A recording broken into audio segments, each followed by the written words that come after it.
ስጋት ኤርትራ ልታመጣ የምትችለውን ነገር በሚመለከት የራሴ ምልከታ ለማቅረብ ሞክራለሁ። እኔም እንደመነሻ አንድ የመጀመሪያው መሰረታዊ ነጥብ በቅርብ ጊዜ ታሪካችን ውስጥ ባለፈው 100 ዓመት በምንለው ታሪካችን ውስጥ የኢትዮጵያ መንግስታት መምጣትም ሆነ መሄድ መውደቅም ሆነ መነሳት ቀጥታ ከኤርትራ ጥያቄ አመላለሳችን ጋር ተያያዥነት አለው። አፄ ኃይለ ሥላሴ መንግስት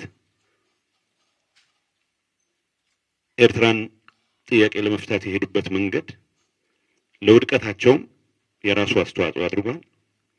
የደርግ መንግስት የኤርትራን ጥያቄ ለመፍታት የሄደበት ሂደት ለውድቀቱም ትልቅ አስተዋጽኦ አድርጓል። የኢህአዴግ መንግስት የኤርትራን ግንኙነት በሚመለከት የተከተለው አካሄድም ለራሱ ውድቀትም ትልቅ አስተዋጽኦ አድርጓል።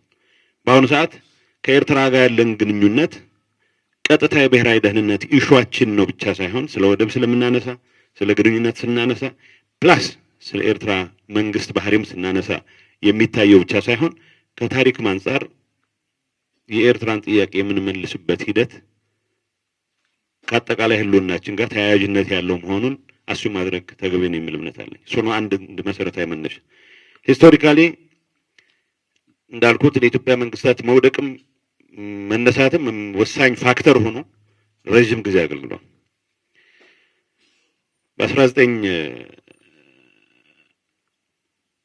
በ1950 ፌዴሬሽን እንዲፈርስ ውይይት በሚደረግበት ሰዓት ኋላም መለስበታለሁ።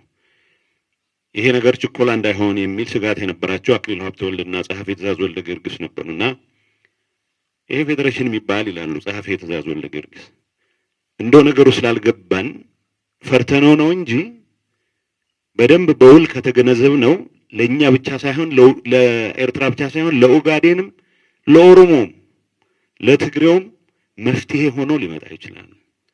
ዋናው ስራችን ሆነ ያለበት ህዝባችንን ማጥገብ፣ ህዝባችንን ማብላት፣ የታረዘ ህዝባችንን ማልበስ ነው። ተቻኩለን ካፈረስ ነው ሐማሴን ሸዋድሮም ተንኮለኛ ነው ብሎ ወደ ቂምና ወደ ቅሬታ የሚገባበት ሁኔታ ይፈጠራል። ህዝባችንን ያለበስን እንደሆን ግን ይላሉ ያበላን እንደሆነ ግን ይላሉ የነሱን መታረዝ የነሱን መራብ ግምት ውስጥ አስገብተው በራሳቸው ፍላጎት የሚቀላቀሉበት ሁኔታ እንፈጥራለን ይላሉ። እንግዲህ ይሄ ትንሽ ከእድሜው በጣም ቀደም ያለ ሐሳብ ነው። የጸሐፌ ትእዛዝ ወልደ ጊዮርጊስ ጃንሆይ ቸኩሉ ስለነበረ ፌዴሬሽኑን ለማፍረስ አልተቀበሏቸውም ብቻ ሳይሆን በጠዋት በራዲዮ ነው የሰሙት የአርሲ ጠቅላይ ግዛት እንደራሴ ሆነው መሾማቸውን እንጂ ትልቅ ባለስልጣን ነው የነበሩት ጸሐፌ ትእዛዝ ወልደ ጊዮርጊስ። ታሪካችን ውስጥ የኤርትራን ጥያቄ ሃንድል የምናደርግበት መንገድ ምን ያክል ትልቅ ኢምፓክት እንደነበረው አሁን ባለንበት ሁኔታ ቀጥታ ፊታችን ላይ የሚጋርጠው የደህንነት አደጋ አለ። ብዙ ትንታኔ የማይፈልግ ራሱ የኤርትራ ሀገረ መንግስት ምስረታ ሂደት ራሱ ኢትዮጵያን በማፍረስ ኢትዮጵያን በማዳከም ላይ የተመሰረተ ነው። ይሄ በሚስጥር የሚያዝ ሳይሆን በአደባባይ የሚነገርለት ነው። ኤርትራን ወደ ነጻነት እንቅስቃሴ ያስገቡት ኃይሎች የኢትዮጵያን መዳከም የሚፈልጉ ኃይሎች ናቸው። በሂደት ኤርትራውያን ትግል ውስጥ በመግባታቸው ሀገር ሆነው ዩፎሪያውም የቱንም ያክል በሀገር ፍቅር ስሜት ላይ የተመሰረተም ቢሆን የኤርትራ የሀገርነት መቀጠልና ለመቀጠል ካልኩሌሽን ሁሌም ኢትዮጵያን ከማዳከም ጋር ተለያይቶ አይታይም። ጤነኛ ግንኙነት አለን ብለን ባመንበትም ዘመን ሳይቀር የኤርትራ ህልውና መረጋገጥ በአደባባይ ከኢትዮጵያ መዳከም ጋር የሚያያዝ ነው። ይሄንን ግምት ውስጥ ስናስገባ ታሪኩን በተወሰነ ደረጃ ማንሳት ተገቢ ነው የሚል እምነት ስላለኝ ነው።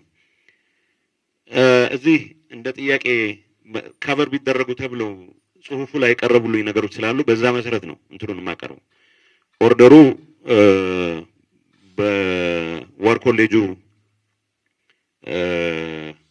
ሰጀሽን ላይ የተመሰረተ ነው አቀራረቤ። ኤርትራና ህወሓት ግንኙነት በሚመለከት ታሪካዊ ግንኙነቱን በሚመለከት ምንድነው ሊባል የሚችለው የሚል ጥያቄም ስለተነሳ በስራት ታሪካቸው በኤርትራና በኤርትራ ኃይሎችና በህወሓት መካከል ያለው ግንኙነት የፍቅርና የጠብ የሚመስል ግንኙነት ነው። የጋራ ዓላማ አለን ባሉበት ሰዓት ተባብሮ ይሰራሉ። አንዱ የዛኛውን ዓላማ ሊጋፋ በሚሞክርበት ሰዓት ወደ ጠብ ኢቭን በትጥቅ ትግል ጊዜ ተመሳሳይ የጠቡም የግጭቱም ጥልቀት መጠን ይለያይ ይሆናል እንጂ ኤሰንሻሊ መርህ ላይ ፖሊሲ ላይ የተመሰረተ ተብሎ ሊቀመጥ የማይችል ግንኙነት ነው የነበረው። የቲፒኤልኤፍ ምስረታ ላይ ኢፒኤልኤፍ የነበረው እገዛ እንደተጠበቀ ሆኖ ቲፒኤልኤፍን ሙሉ በሙሉ ለመቆጣጠር የነበረው ፍላጎት ቲፒኤልኤፍ ደግሞ ከዚህ ለቁጥጥር ላለመገዛት የነበረው ዝንባሌ ግምት ስናስገባ ግንኙነቱ እንደየ ሁኔታው የፌር ዌዘር ፍሬንድሺፕ ነው የሚባለው በእንግሊዝኛ በመጥፎ ጊዜ በጣም አደጋ ላይ የሚወድቅ ግን የጋራ ዓላማ አለን በሚያስቡበት ሰዓት ሞቅ ሞቅ የሚል ግንኙነት ነው የነበረው። ፕሬዝዳንት ኢሳያስ ድርጅቱንም የመሰረተው ኢሳያስ በተለይ ኢፒኤልኤፍን ከዛ በፊት የጀብሃ እንቅስቃሴን አዳክሞ ኢፒኤልኤፍን የመሰረተው ኢሳያስ አሽከሮችን የመሰብሰብ ከፍተኛ ብቃት ነው ላለፉት 50 ዓመታት ያዳበረው። ኢሳያስ ከኢትዮጵያ ጋር በ2018 እንደ ጠቅላይ ሚኒስትር አብይ ወደ ስልጣን ከመጡ በኋላ የሰላም ስምምነት ተፈራርሞም ሳይቀር ጸረ ኢትዮጵያ ኃይሎችን ከአስመራ ያስወጣም በሆነ ሰዓት እንደሚጠቅሙት ያምናል። ተጨማሪ ሰዎችን የሚፈለፍላል እንጂ ከኢትዮጵያ ጋር ሰላም ፈጥሬ ያለሁ በሚል በራቸውን የሚዘጋበት ሁኔታ የለም። የሱዳን የሚፈለፍላቸው በርካታ ኃይሎች አሉ። የደቡብ ሱዳን የሚፈለፍላቸው በርካታ ኃይሎች አሉ። አንድ ወቅት የስሪላንካ ኃይሎች ሳይቀር አስመራ ውስጥ አስቀምጦ ሲንቀሳቀስ የነበረው ከዚህ አንፃር ከ1983 ስልጣን ወደ ስልጣን መምጣት ኢህአዴግ ስልጣን መምጣት በኋላ ኢሳያስ አሽከሮችን የመሰብሰብ ሂደቱን አላቆመም። ህወሓት የማፈንገጥ ዝንባሌውን አጠናክሮ ቀጠለበት። ግን እንደዛም ሆኖ መንግስት ከተመሰረተ በኋላ በፖሊሲና በመርህ ላይ የተመሰረተ ግንኙነት ከመመስረት ይልቅ የነበረውን በበረሃ የነበረውን የውሸት የመተማመን መንገድ እንደ ትልቅ ነገር ተቆጥሮ የመቀጠል አዝማሚያ ነው። እሱ ምን ያክል ዋጋ እንዳስከፈለን ኋላ መለስበታለሁ። ኢሳያስ ስራውት ከኤርትራ ሀገርነት በላይ ኤርትራን መሰረት አድርጎ ከተቻለ አካባቢውን በሙሉ ካልሆነ ደግሞ ትልቅ ኢትዮጵያን እንደፈለገ አዛዥ ናዛዥ የመሆን ፍላጎት በተደጋጋሚ ያሳይቷል። ቅድም ዘሪሁን ያነሳው ፋቲህ ዕርዋ በ1990 ዓመተ ምህረት ከካርተር ፕሬዝዳንት ካርተር ጋር ተነጋግረን ኢሳያስ ኤርትራን ከሚገነጥል ለምን ኢትዮጵያ መሪ አይሆንም የሚል ሐሳብ ቀርቦለት በህይወቴ እድሜ ልኬን ሳቆ የዛን ያክል ፈገግ ብሎ አያውቅም ነው የሚለው ፋቲህ። በቅርብ ጊዜ ሞቷል። እንደዛን ቀን የተደሰተበት ጊዜ የለም ነው የሚለው። ያስቸገሩት እነ መስፍን ሐጎስ ናቸው። እንዴ ለነጻነት ያን ሁሉ ዋጋ ተከፍለን። ምክንያቱም የኤርትራ የነጻነት እንቅስቃሴ ኦልሞስት ሮማንቲክ ነው የሆነው። በተግባር ሀገርነት የሚያመጣው ጥቅም ላይ ከማተኮር ይልቅ ዘፈኑና ግጥሙ ቀረርቶ ኢንፎርም ያደረገው ሮማንቲክ ሙቭመንት ሆኖ ነው መጨረሻ ያለቀው። በዛ ምክንያት ኢትዮጵያ ጋር በመዋሃድ ሊገኝ የሚችለውን ጥቅም ከማሰብ በላይ ኤርትራ ሀገር ሆና ኤርትራን ለብቻቸው ይዘው ኢትዮጵያና አካባቢውን ግን እንደፈለጉ እየተንቀሳቀሱ በህግ ሳይገደቡ ዶክተር ተፈስተ ነጋሽ የሚባል ኤርትራዊ በኢትዮጵያ አንድነት የሚያምን አንድ ወቅት እንደገለጸው የኢሳያስ ዋን መሰረታዊ ፍላጎት ድንበር የለሽ ግንኙነት እንዲኖር ማድረግ ነው ይላል። ኢሳያስ ተደጋጋሚ ይል ነበር። ድንበሩ ግን ከኤርትራ በኩል አለ። ወደ ኢትዮጵያ ኤርትራውያን ወደ ኢትዮጵያ የሚያደርጉት ጉዞ ድንበሩ የለም።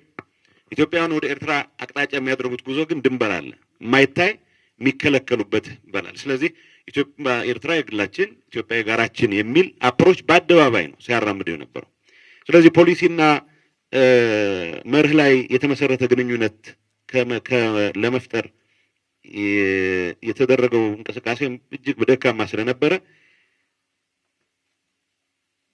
እንዳልኩት ፕሬዝዳንት ኢሳያስ ከኤርትራ ሀገርነት ይልቅ የኤርትራን ሀገርነት መሰረት በማድረግ አካባቢው ላይ አድራጊ ፈጣሪ የመሆን ፍላጎታቸው እጅግ ከፍተኛ ነው።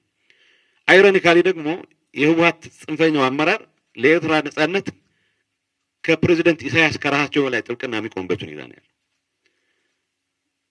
ምን ያክል ዋጋ እንዳስከፈለ በሂደት በመርህ ላይ ተመስርቶ ማቀራረብ የሚያስችል በህዝብ ለህዝብ ግንኙነት በዲፕሎማሲ ተቀራርቦ የጋራ ጥቅም ማረጋገጥ የሚቻልበት ጉዳይ ላይ ከመስራት ይልቅ በብዙ መልኩ የኢትዮጵያን አስፒሬሽንን አደጋ የደቀነበት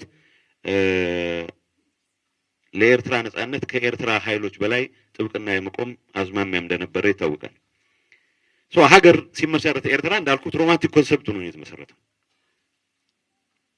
ብዙ ጊዜ ሀገራት የሚመሰረቱት ታሪክ አለ።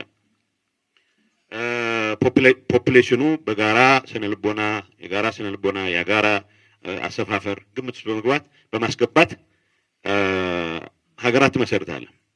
ኤርትራ በኔቸሩ አርቲፊሻል ኤንቲቲ ነው። እንደ ብዙዎቹ የአፍሪካ ሀገሮች ኮሎኒያሊስቶች ሀፓዛርድሊ የፈጠሩት ካርታ የወለደው ሀገር ነው።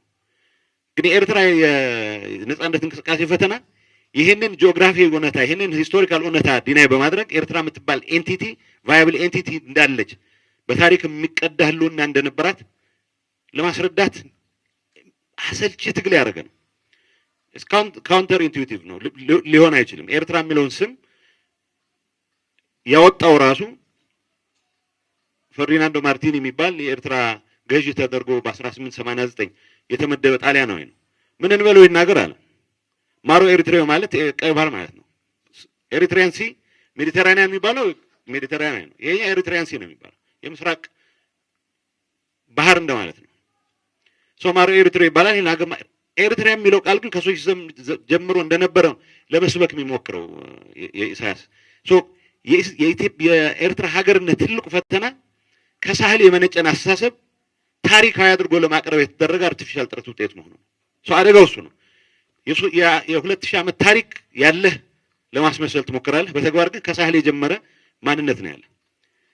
ኤርትራ በሀገርነት ፈተና ውስጥ አሁን ያለው ኢሳያስ በሳህል ዲሲፕሊን ብቻ ነው ያናገር መምራት የሚችለው። ብዙ ሰዎች ወደብ በቅርብ ኢንተርቪው ሲደረግ ወደብ እኛ ጅቡቲን ከምትጠቀምበት ኤርትራ እንጠቀም የሚሉን ሐላል ይጎርላ ጅቡቲ ተፈጥሮ የሰጠቀ ነው ተጠቀምበትኛ ጅቡቲን ለመመቅኘት ብለን ወደባችን ክፍት አናረግም ማለት አሁን ሀገር የሚመራ ሰው ስለ ሀገራዊ ጥቅሙ ነው ማሰብ የሚጠበቅበት። ግን በጥብቅ ዲሲፕሊን በሳህል ዲሲፕሊን ሊመራው ከሆነ አሰብ ወደብ መጠቀም በምንጀምርበት ሰዓት የኢትዮጵያ ሰራተኛ ነው ወደዛ የሚጎርፈው። የትራፊክ እንቅስቃሴ ክፍት በሆነ ሰዓት ኤርትራ ውስጥ ተዘግቶበት የሚኖር ወጣት አይኖርም። ስለዚህ ኤርትራን አፍኖ የማስተዳደር ፍላጎቱ ተግባራዊ ማድረግ የሚችለው እነኚህን የተፈጥሮ ሀብቶችንም ጭምር ጥቅም ላይ እንዳይውሉ በማድረግ የኤርትራ ሀገርነት እንደ ሀገር ያለበት ፈተና አርቲፊሻል ኤንቲቲ ነው ብቻ ሳይሆን ኢሳያስ ደስፓይት የሚተነትኑት ብዙ አይነት ታሪክ በሳህል ሜንታሊቲ በሳህል ቫልዩስ ላይ ተመስርቶ ሊያስቀጥለው የሚፈልግ ሀገር ነው። በእንደዚህ አይነት ሜንታሊቲ የሚቀጥል ሀገር ደግሞ የለም። በአሁኑ ሰዓት ዩፎሪያ ለነጻነት ለሚባለው ስሜት የነበረው ዩፎሪያ የደነዘዘበት ከከረን ይልቅ ካምፓላ ብዙ ኤርትራ ያለ በአሁኑ ሰዓት ከረን የኤርትራ ሁለተኛ ከተማ ነው። ሊትራሊ ከከረን ይልቅ ከከረም በላይ ኤርትራዊ ካምፓላ ውስጥ ይኖራል። ሰክሰስፉል ሊባል የሚችል ኤርትራዊ አገሩን ለቆ የሚሄድበት ዝም ብሎ በዘልማድ 3 ሚሊዮን ህዝብ አለው ይባላል። በጣም የሚታመኑ ምንጮች የሚገልጹት 1.9 ሚሊዮን በላይ ህዝብ የለውም ኤርትራ። ኤቭሪ ዴይ በአሁኑ ሰዓት የአፍሪካ ስደተኞች የሚባሉት አውሮፓ ውስጥ 30% ኤርትራውያን ናቸው። እንግዲህ ከ54 ሀገር ውስጥ ከዚች ሚጢጤ ሀገር 30% ስደተኛ ይወጣል የሚል ወሬ ሲሰማ ይህ ሀገር በሳህል ሜንታሊቲ ለረጅም ጊዜ ልታስቆየው እንደማትችል የሚያሳይ ነው። የኤርትራ ሀገርነቱም ራሱ ፈተና ውስጥ የወደቀ መሆኑን መረዳት ያስፈልጋል። ብዙ ሰዎች ይህን ዴሞግራፊክ ክራይሲስ የኤግዚስቴንሻል ክራይሲስም ነው። የእድሜ ባለጸጎች ብቻ ናቸው ኤርትራ ውስጥ ያሉት። ሃይ ስኩል የሚጨረሰው ሳዋ ነው። በቅርቡ አስተውላችሁ ከሆነ ሳዋ 38ኛ መረቃ ሲደረግ የአሰብ አጀንዳ በጣም ከበድ ብሎም ስለነበር እዚህ ተወሰነ እንቅስቃሴን ወደ አፋር አካባቢ ነበረ። የሳዋ መድረክ ላይ ከቀረቡት ዘፈኖች ከ7ቱ 5ቱ አፋርኛው ነው። ወዲያውኑ ያስታውሷቸው። ምክንያቱም አብዛኛው ከመቶ ሺህ አይበልጥም ኤርትራ ውስጥ ያለው አፋር ወደ 700 ኪሎ ሜትር ያለውን ቦታ የሸፈኑ 100 ሺህ አፋር የጎሳ መሪዎቹ ኢትዮጵያ ውስጥ ነው ያሉት። በአንድ ወይም በሌላ መንገድ አሰብን ማቆየት የሚያስችል ወታደራዊም ዲፕሎማሲያዊም ታሪካዊም ዲሞግራፊክ መሰረት የለውም። እሱ ወደ ኋላ የምንመለስበት ሆኖ ምን ያክል በፈተና ላይ ተመሰረተ በአንድ ሰውዬ አይረን ፊስት በሳህል ዲሲፕሊን ላይ ተመስርቶ እንዲቀጥል የሚፈልግ ሀገር መሆኑን መረዳት ጥሩ ነው። ኢንጌጅመንታችን ምን ሊመስል እንደሚገባውም ዲፋይን ስለሚያደርግልን ስለሚያግዘን መንግስት ሲመሰረት ሮድማፕ የሚባል የሌለው የሌሎቹ ሪሶርስ የኔ ብሎ የሚያምን ቃል ይገባለት የለም። አንድ አጋጣሚ ጠቅላይ ሚኒስትር መለስ በዛ ጊዜ ሲጠይቅ አይ ብርና ናቅፋ እንዲሆናል ብላችኋቸዋል እንደዚህ ቃል ገብታችኋል ወይ ትንሽ ኢኮኖሚክስ ስለሚያውቅ ሰው እንደዚህ አይነት የተለያየ ማክሮ ኢኮኖሚክ ፖሊሲ የሚከተሉ ሀገሮች እንደዚህ አይነት ቃል ሊገባ አይችልም። ግን እንደዚህ አይነት ቃል የገባ ደንቆሮ ካለም ይሄንን ቃል ተቀብሎ ያመነ ከሱ የዋሰ ደንቆሮ ሆኖ ይቻላልበታል። ተፎጋገሩ ይሆናል በእንትን ቋንቋ እሺ ይሆናል ብሎት ሊሆን ይችላል አላውቅም። ግን ዋናው ነገር አንዲት ምሳሌ እሰጣችኋለሁ። ይሄ ታሪክ ነው። ኢትዮ ኤርትራ ጦርነት ከመጀመሩ በፊት የኢትዮጵያ ሪሶርስ ተጠቀማለሁ የሚል ስለነበረ ግርማ አስመሮም ነፍሱን ይማረው ከዚህ ሀገር ሲባረር ያው ውሳኔውን ታውቀዋለህ። በዘሄግ ፍርድ ቤት አንድ አጠፋ ነው ከተባለው ጦርነት ውስጥ የዲፕሎማቲክ ፓውች ወርሰናል። በአጋጣሚ ኮፒዎቹን የማየት እድል ነበረኝ እኔ እና ደብዳቤ ሲጻጻፉ ወያኔ ድፍረት አብዝቷል፣ ጀነራል አምሽቴ ያግዘኛል፣ በአካባቢ ትንሽ ግጭት ሲፈጠር ትንሽ መመላለስ ጀምሮ ነበር። ያኔ ኃይል እርምጃ ብንወስድ ምን የሚያደርግ ይመስላል አሰስመንት ስራ ይለዋል። ግርማ ትንሽ አራዳ ነው እንደ አብዛኛው በሄድኩበት ቦታ ምን ያለ ኢሳያስ ይህን ያክል ሰውዬ አገሩን በሙሉ ቢያስተዳድር ነው እያለ ያለው። ከዛ ያሰምርና ኢሳያስ በእነዚህ ጉዳዮች ላይ ጥልቀት ያለው ጥናት አድርገህ ላክልኝ ይለዋል። ደሴ ድሬዳዋ ምናምን ዞሬ አረጋግጫለሁ ብሎ ይልካል። ሶ ኤክስፔክቴሽኑ ትንሽ ገፋ ካረገ አገርን የማስተዳደር ድል ነበርኝ ብሎ ያስባል። ሶ የኤርትራን አገርነት ሆስቴጅ ይዞ የጀመረ እንደ መነሻ እንጂ እንደ መዳረሻ አድርጎ የማይወስድ ሊደርሺፕ ነው ኤርትራ ሊደርሺፕ። ለዛ ነው አብዛኛውን በጀት የጎረቤት ሀገራትን ለማተራመስ ብቻ ነው የሚሆነው። ኢሳያስ ስለ ኤርትራ ልማት እንቅስቃሴ መጉደል ሲያወራ ተቃዋሚ ነው የሚመስሉ። ፊቱን ካላያችሁት ስለ ሌላ ሀገር የሚያወራ ነው የሚመስሉ። ኤርፖርት አለን ትላላችሁ ይላል። እና አንድ ወቅት እኛ ምን ብለን ገልጸው ነበር? የኤርትራ ኮንሰልታንት ኢንቺፍ ነው እንጂ ኮማንደር ኢንቺፍ አይደለም። ልክ የሌላን ሀገር ካምፓኒ የሚገመግም የሚተነትን ነው የሚመስለው። ግን የሱ ችግር አይደለም። ቢኮዝ ኤርትራን እንደ ሀገር እንደ ፕሮጀክት የሚሰራ አድርገው አይደለም ያስጀመሩት። ዩፎሪያው ካለቀ በኋላ ኤርትራ ሪሶርሷን ማየት መቻል አለበት። ፋብሪካዎቿ በሙሉ ባድመዋል። በጣሊያን ጊዜ ነበሩ የሚባሉት ፋብሪካዎች በኃይለ ሥላሴና በደርግ ጊዜ ሬሌቲቭሊ በነበረው ሰላም ምክንያት በርካቶች ስለተሰሩ የነበራቸው ሬሌቲቭ አድቫንቴጅ የሚመስላቸው ጠፍቷል። ያሉትን ፋብሪካዎች ስራ ቆመዋል። ሶ ኢኮኖሚክ ቤዙ የተምታታ፣ ፖለቲካል ቤዙም እንደዚሁ ዩፎሪያው ባለቀ ቁጥር ለኤርትራውያን ለሀገራቸው ያላቸውን ፍቅር የሚገልጹት ከሀገራቸው በመሸሽ ነው። ሶ በእንደዚህ አይነት ሁኔታ አገርነት ልታስቀጥል የምትችልበትም እድል ሳይኖር ነው ኤርትራ ሀገር የሆነችው። ሮድማፕ የለውም። እንደ ሲንጋፖር እንሆናለን ሲባል በምን ላይ ተመስርቶ በየትኛው ፖሊሲ ላይ ተመስርቶ የሚታወቅ ነገር የለውም። እንዳልኩት ኤርትራን የግል ኢትዮጵያን የጋራ የማድረግ መሰረታዊ እምነት ይዞ የተንቀሳቀሰ ፓርቲና መሪ ይዛ የቀጠለች ናት። ምን ያክል ከቁመታቸው በላይ የመሰንዘር ፍላጎት እንዳላቸው ማየት ቅድም ዘሪሁን የጠቀሰው 95 አካባቢ ያው በሽር ማውረድ አለብን ተብሎ አሜሪካም ትንሽ ሰጥቶ ጀነራል አብሸት ይሄ ብዙ ጊዜ ረጅም ጊዜ ስለሆነው ብንናገረውም ችግር አይደለም። ኢትዮጵያ ሰራዊትም አንዲት ብርጌድ ኤርትራም ኩርሙክ አካባቢ እንቀሳቀሱ ነበር። የኢትዮጵያ ሰራዊት አብዛኛው ሜካናይዝድ ኃይል ሩምቤክንም ጁባንም ለመግፋት ትልቅ አስተዋጽኦ አድርጓል። ግን ቶሎ ስለታረቅን ከበሽር ጋር የኤርትራ አንዲት ብርጌድ አውሊያ የሚመራት መመለስ አልቻለችም እና ሙሴቬኒ ስራ አገኘላት ከሩዋንዳ ጋር ሆኖ ሞቡቱን ለመጣል ማለት ነው። ግን አንፎርቹኔትሊ ለኢሳያስ እነዛን ይዘው ገቡ። ግን ሁለቱ ተጣሉ። ሩዋንዳና ዩጋንዳ እዛው ሲጣሉ እንግዲህ ዋናዎቹ ስፖንሰሮቹ ሲጣሉ ኢሚዲየትሊ ምንድነው ያደረጉት? ነጋዴዎች ነው ያደረጓቸው። እዛ አካባቢ የትራንስፖርት ምናምን ቀውስም ስለነበረ ከዛም ትልቅ ትርፍ አትርፈዋል። ከሩዋንዳ ክራይሲስ ከኮንጎ ክራይሲስ ትልቅ ትርፍ አግኝተዋል።